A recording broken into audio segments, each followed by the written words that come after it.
the story of my life. I don't know wrong from right. Trying to stay together, but the tears ain't worth the fight. I say I don't wanna leave, but my mind keeps pleading, please. She say I make her feel secure, but I bring her to her knees. See my eyes, we on double time. Evan Acklin and I are live at Villa on 63rd Street, right off Western. So what's up, Evan? How are you? Man, nothing. I'm just really excited that I dropped a new EP. Right. Daydream. Daydream. So tell us about Daydream. Like, first of all, just tell us like who you are and what inspired you to sing. Because Evan People is my first R&B singer that I have ever interviewed. So shouts out to that. Okay. I started singing. I started singing when I was, say, 4. I know that's really cliche. Right. I started singing when I was 4. Started in the church actually, and then got the inspiration from Michael, right, then Usher, and then I just started taking it and studying my craft, studying the music, and that's how I just began to just do more with the singing. What else? I asked you basically like what led you to start singing. Well, yeah, just simply just watching people do perform, and like I said, Mike, right, watching that was my first inspiration when I saw. Do you remember the time? The music video. I was like, man, I want that to be me. I want to be that. I want to be that guy that does that. I want to be the inspiration for people when I sing, when I perform, and that's basically how I just started. Okay. So what type of impact do you want your music to have on people and like the world around you? I want it to be rather positive and creative in the way that I write, rather than just speaking about the general stuff as in sex and partying and all that other stuff.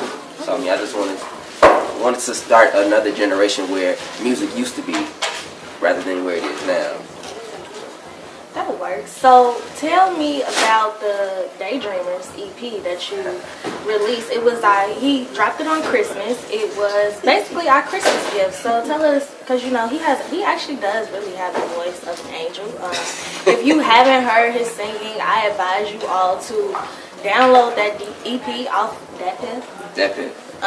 And like get to know his sound, because he has a really unique sound that I think he can pretty much change the R&B world. But what was your inspiration behind Daydream? Like, why the name? Daydream. Okay, so I was sitting in my dorm one day, and I was talking to my roommate. I was like, man, I think I'm gonna drop this EP. I think I want to do that. He was like, go ahead, do it. And I was like, man, I don't know what it's gonna be called. And it took me a couple days to really get the title. And I was like, man.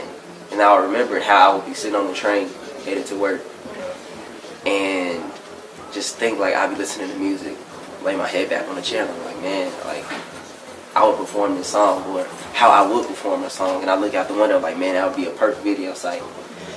And I'm like, daydream, and it just hit me, because that's what I was doing. I was daydreaming. So that's basically how the title came to be. Okay. So one of the standout tracks on the EP is What Happened. What Happened. So it's one of my favorites. So basically tell us like what's the inspiration behind that?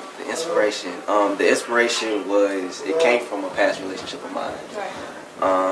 And we just got to college. We were together for almost like 4 years. And we just got to college. All the females, all the different females, and the attention. And I was like, so what if I got caught up in this attention, and then, like I said in the song, 3 years ago, and then 3 years after that, I'm looking back, I'm like, man, I wish I still had the girl that I have, but yet I'm just caught up. I'm so caught up in these females, I can't go back to that, even though I want it so bad.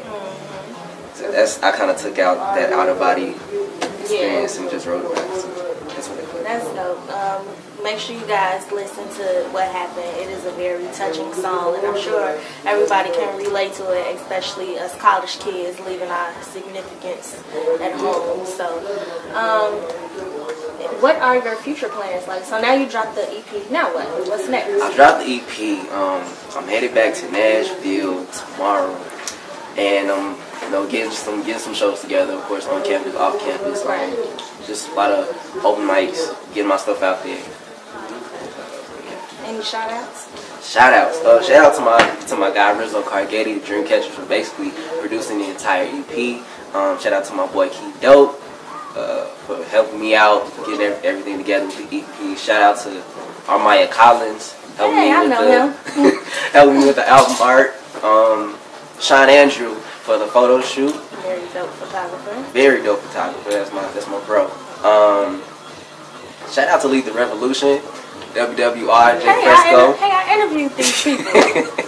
Yeah, all my bros. Yeah, I think that's it. Shout out to everybody that supported the EP. Alright. And I have a few shouts out and thank yous of my own. First and foremost, I would like to shout out Villa on 63rd Street. Come get you some shoes and such off 63rd and Western.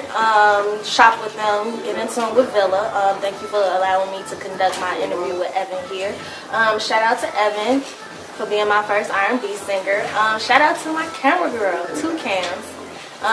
Shout out to each and every single last one of my supporters. The blog is 1 year old. It made 1 year old January 1st. So turn up. Turn up. Again, shout out to Villa. And I have a gift for you. Yes. So you are one of the people who can have the Kween K button. Hey. So you got to get these personally by me, but they will be available online for sale very, very soon. So stay in tune for that. As always, visit the blog, allhailthequeenk.com. Follow me on Twitter at Team Kween K. And